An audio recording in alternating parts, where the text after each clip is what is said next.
everyone, welcome back to my kitchen. I'm really excited to have you guys here tonight. We are making a really delicious vegetarian lentil loaf.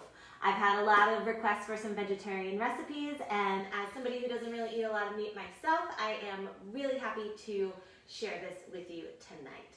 So we're going to do a lentil loaf, and for all of my carnivorous friends out there, not to worry, I can actually give you some really quick and easy substitutions to make this a traditional meatloaf that is really delicious. But we're going to do lentils today, and lentils are a wonderful, wonderful ingredient.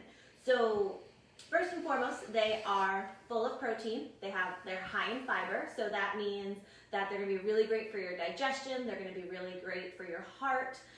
Lentils are part of the bean family. So all those great benefits that beans and legumes have, lentils are going to have as well. On top of that, lentils traditionally are thought of in many cultures as good luck and prosperity. That's why they're eaten on New Year's Eve in a lot of cultures, especially in the Italian culture. We always have lentil soup on New Year's Eve. And I think today, especially in these crazy times that we have going on in our country and in the world, we could all use a little extra prosperity and good fortune from these lentils. So, you know, make a lentil loaf and get some good prosperity and good fortune going. So I cook these lentils first. These are all ready to go. If you're going to cook them at home, what you're going to do is you're going to put them in a pot, 1 cup of dried lentils in a nice small or medium sauce pot, depending on what size you have, with about 2.5 cups of water. Bring it to a boil, lower it to a simmer, cover it for about 20 to 30 minutes or until all the water is absorbed. And then you're going to end up getting these really great lentils. Now I'm going to use some brown lentils today. I think that they're the best for this recipe. You can use a French green lentil. I wouldn't quite use the red lentils. They don't quite have that good meaty mouthfeel to them that we're going to want to make this loaf really stick together. So to get started, we're going to mash our lentils a little bit. What we're going to do is, in the same bowl, just kind of divide it down the middle, and one side we're going to take the back of our spoon and we're just going to mash them. And the reason that we're doing this is so that half of the lentils stay whole so that we can have that really good look to it. Betty's joining us again. So that we can have that good look to be able to see the lentils. And the other half is going to act as a binder without having to add too many additives to it. So we're just going to keep mashing these up. So when I put this up, I had a lot of people say, oh, it's a vegetarian meatloaf, right? And I guess technically you can say that. However, as somebody who's really not a fan of replacement meat, I don't like to call it a vegetarian meatloaf. It's a loaf made of lentils.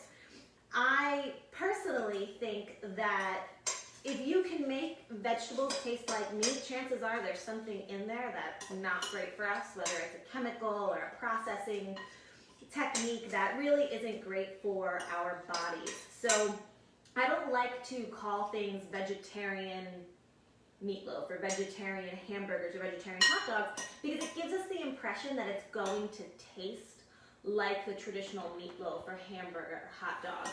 Whereas I want to give off the impression that this is going to taste like lentils. It's going to be delicious, but it's going to taste like lentils and not try and make it taste like a meatloaf. Alright, so these are getting really nice and smashed down. You're going to just start having a little paste. It's not going to be perfectly smooth, just enough for things to really start sticking together. Alright, so I feel like those are pretty mashed in well. Don't mind Betty, she's a little thirsty. She seems to like to wait for our cooking classes to chow down on some water.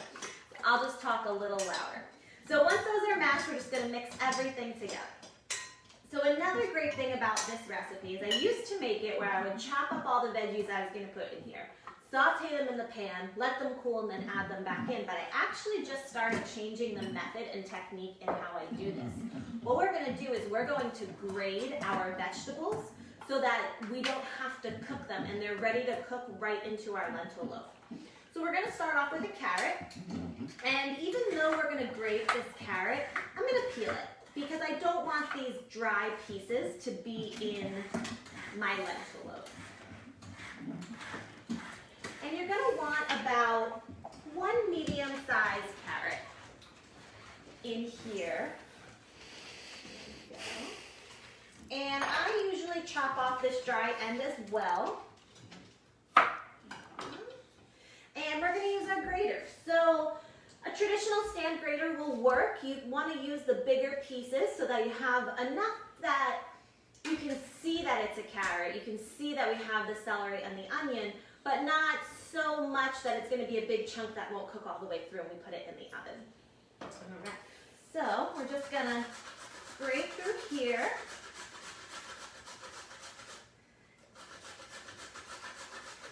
Now, like I said, the benefit for this is that these veggies are going to cook right in with their flavor and their moisture being available without having to dirty another pot and take the time to cook them down. But if you'll notice, we're going to use our celery, our onion, and our carrot. So we're making that mirepoix, that same base that we used for our black bean soup, our bolognese sauce, and we're using it in our lentil loaf instead. So, like I said, about one medium carrot. This is kind of a big medium carrot. So I'm going to say that's enough. And about half a cup, 3/4 of a cup of carrot. It doesn't have to be exact. We just don't want to overload our lentils with veggies. Next, we're going to do some celery. And if you have a full head of celery, you're going to want to use like 2 celery stalks. I have a celery heart today, so it's a little smaller. They cut off all those extra pieces, so I'm going to use about 3 pieces of celery. Now, when you grate your celery, you're going to notice that it's very fibrous. So it's going to kind of shred on both sides. You're going to have some in here, you're going to have some on the outside as well. That's okay. The strands of celery that make it so crunchy are really hard to grate through. It's not a big deal. They'll break up once you get them in your hands, drizzle them right in, and you're good to go. So as I'm grating these, I would just like to give a big shout out to who I like to call the craft queen of the East Coast, Jen Burns, for making this lovely apron that I'm wearing today. She's a longtime family friend, and she heard my cries for an apron so that I have a place to wipe my hands, so I want to thank her. And more importantly, she makes a lot of cool stuff, not just aprons, face masks, pillows, you name it, and it can all be found at Plethora Boutique in Point Pleasant, New Jersey. So if you are interested in some really fun gifts, something to brighten your day, you know, Mother's Day is right around the corner, and I'm sure even if you can't see Mama, she would love for you to send her a gift. Check out Plethora Boutique on Facebook or Instagram, and they're going to have some really great stuff. Amy and Sheena, I love you. Jen, I love you. Thank you so much. So you'll notice that this grating process is a little tougher for the celery, but you're getting through it. Not a big deal. One of the things that I really love about this lentil loaf is that it, again, you're going to hear me say this 8 million times when we're cooking together, is that it's versatile. And what I mean by versatile for this lentil loaf is that, like I said, I don't eat a lot of meat. So this is a perfect main dish for me. I put this with a veggie, with a nice side, and it's my meal. Where John, my husband, is a meat eater, and if I make a really nice pot roast, a turkey London broil, those are gonna be, it's gonna be the side for his dinner. So it's a really fantastic meal for everyone. Also, it freezes really well too. So you can cut it up, wrap it up in individual slices, and you have a ready-made dinner waiting for you. Okay, that's probably enough celery there. And if there's any pieces that are stuck together, just pull them apart. All right, next we're gonna grate up our onion. I thought about doing this ahead of time because chances are it is no doubt going to make me cry, but I wanted to show you guys how I go about doing it. So we need a medium onion. This is a big one, so I'm probably gonna use about 2/3 of it. I'm gonna cut off the ends. Take off those soft outer layers.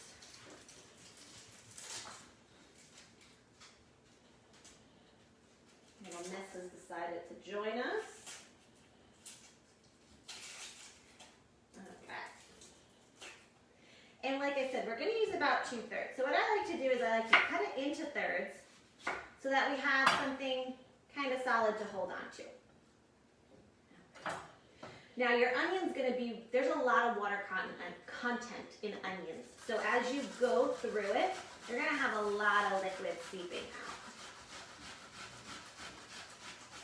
So for all of my meat eaters out there, as you're making this recipe, you can just replace the 1 cup of lentils for about 1.5 pounds of ground beef. And 1 or 2 other modifications along the way, and that's going to be your really traditional meatloaf. However, to my meat eaters out there, I am a big fan of balance, and although I don't eat a lot of meat, I surely encourage everyone else to eat the way that it suits their body. However, there are studies that show if you have 1 vegetarian meal a week, it significantly cuts down on your rate of obesity, heart disease, and diabetes, and high blood pressure. So for your health, you can make 1 vegetarian meal a week, and it's going to make a big difference.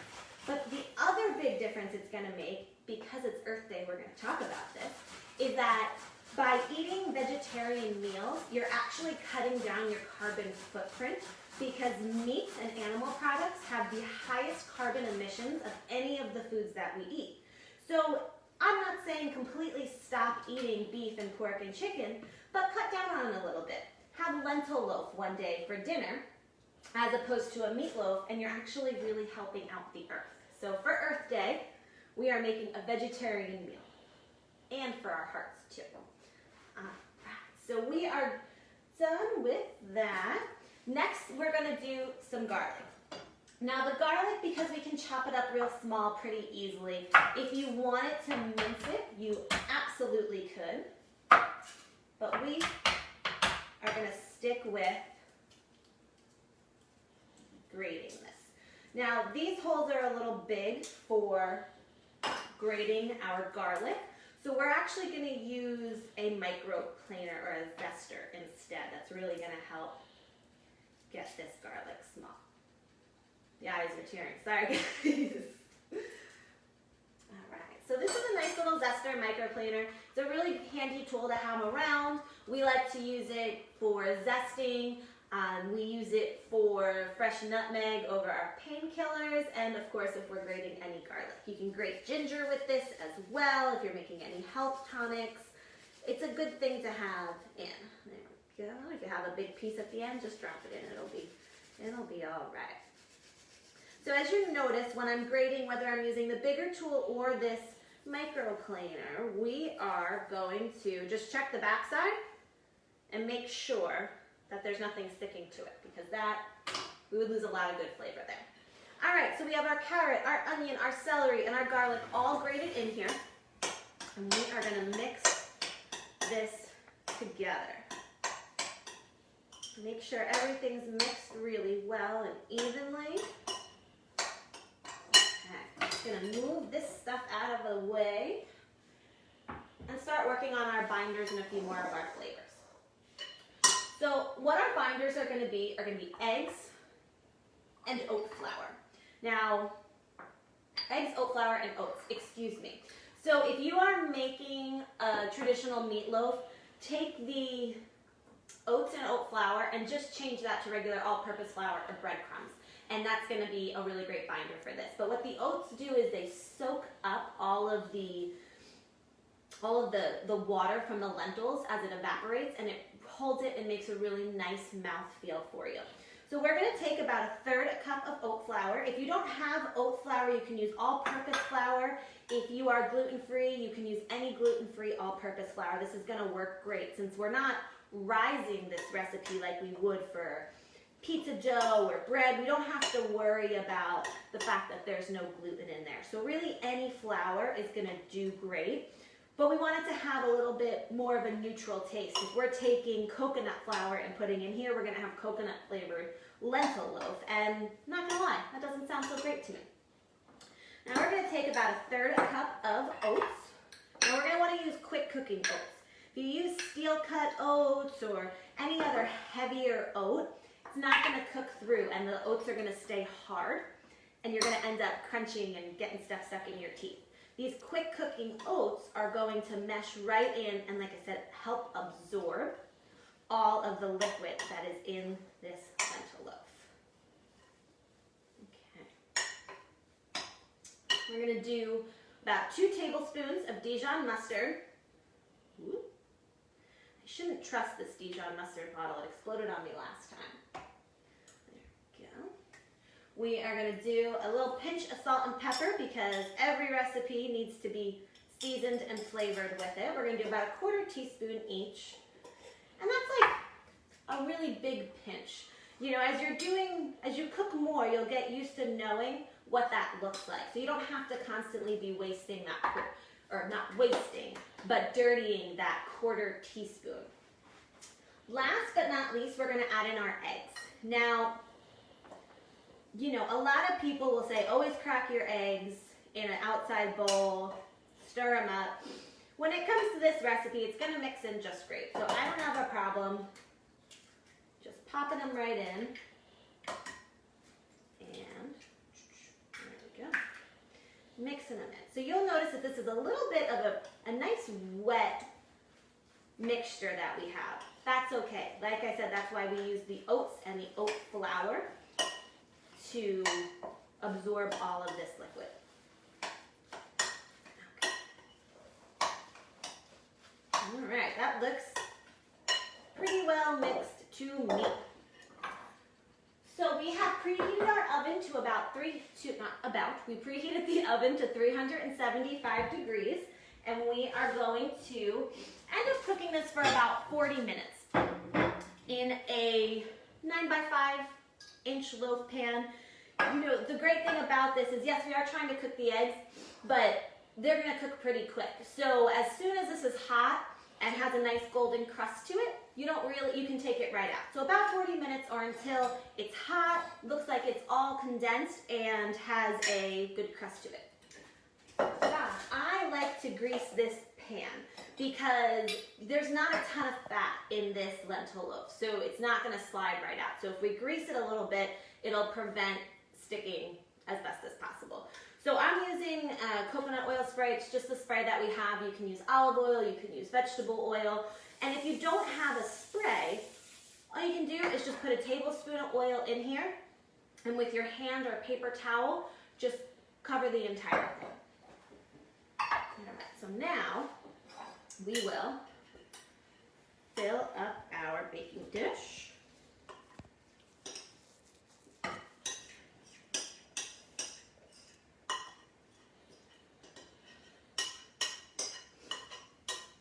Okay, once you get everything out, we're just going to push it down.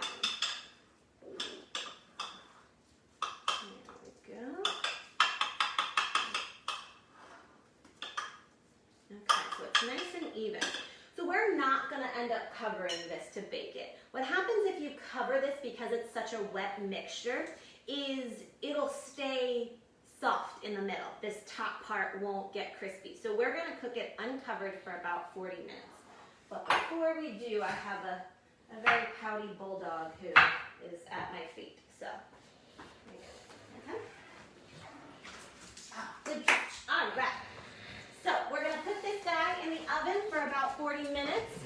And because we work magic here, we have one waiting for us all set and ready to go.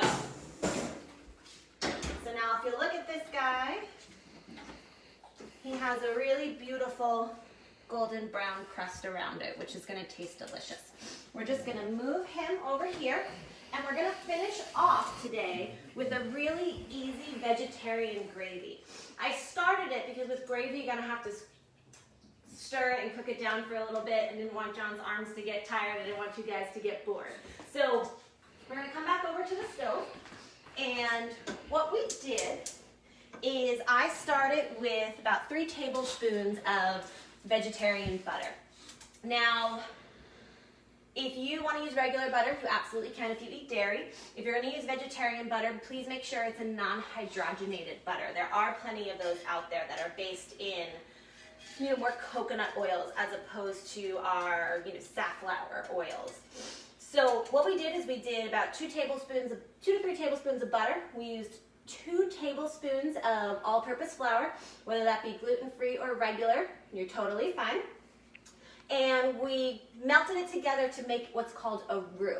You're going to stir that for about 2 minutes. It's going to be dry. That's okay. Stir it up. You want it to cook out that really grainy, floury taste. Once that was cooked for about 2 minutes, we added in just under 2 cups of vegetable stock. Now, whenever you're making a gravy, it's easier to lighten it up as opposed to thicken it. So we want to make sure that it's not too thick or not too light because it's harder to make that gravy thicker. And what we did is we just let it cook down, and now it has this really, really beautiful, nice gravy texture. So we let it cook down for about 5 minutes, and you can see as I'm stirring it, it's really nice and thick. It's actually probably a little too thick for gravy, but that's why we reserved our cooking liquid. So what we're going to add in is now our flavoring to this, because right now we just have vegetable stock, flour, and butter. So we're going to add in 2 teaspoons of soy sauce. Now I am using Bragg Coconut Aminos. It has a significantly less sodium content, and it is gluten-free. However, it does still have some soy content to it. If you would like to use regular soy sauce, you can, or if you'd like to use tamari, which is a gluten-free soy sauce that's not an amino base, that'll work too. And lastly, we're going to use some thyme. Thyme is a really great flavoring for any gravy. We're going to put in about a teaspoon and a half, and it's going to round out the flavor really, really well. So once that's all mixed in, we're going to add in a little bit more of this veggie stock just to thin it out so that it lays well over our lentil loaf. Okay.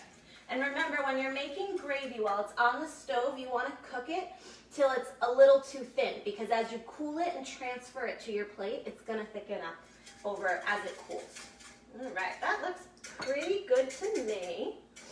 Okay, what we're going to do is, sorry John, got to dump this in the sink, and we're going to use, I don't have a gravy boat, I don't really find it necessary, so we're going to use our measuring cup as our gravy boat, because I'm going to show you guys my absolute favorite way to eat this lentil loaf. Okay, so look at that really delicious gravy. All right. So what we have, we're going to construct a really delicious plate. And what I have to show you, this is some cauliflower mash that I made yesterday. Any mash on the bottom of this is just going to make it a really great plate. It's going to have that traditional meatloaf dinner feel. There we go. So we're going to put a nice little hunk down on that guy. We are going to grab another knife. And we're going to cut out a little piece. Now remember, anytime that you're pulling anything out of a pan or a dish like this, the first piece is always kind of probably going to be messy. So if you're testing, use that piece for you. Or scrap it for later and we'll use the second piece for the pretty picture. Yeah, not terrible. All right, we're going to use the second piece. I don't know if it's going to work any better though. That's okay. We'll use this guy. So here we have our nice little piece of lentil loaf, nice hot on top of our mashed potatoes, or mashed cauliflower, excuse me. And the best part is that we're going to take this delicious gravy and put it on top. Now, I don't care if you are a meat eater or not, this is a really delicious meal. So I hope that you all really enjoyed this meal. I hope that you are considering adding some vegetarian dishes into your diet for your health, for the earth. Happy Earth Day. And if you are a vegetarian, I hope that this adds to your repertoire of really healthy, delicious, and nutritious meals. So everyone stay safe, stay healthy. Thank you for joining me, and I will see you next week on Wednesday at 7 p.m. Have a great night.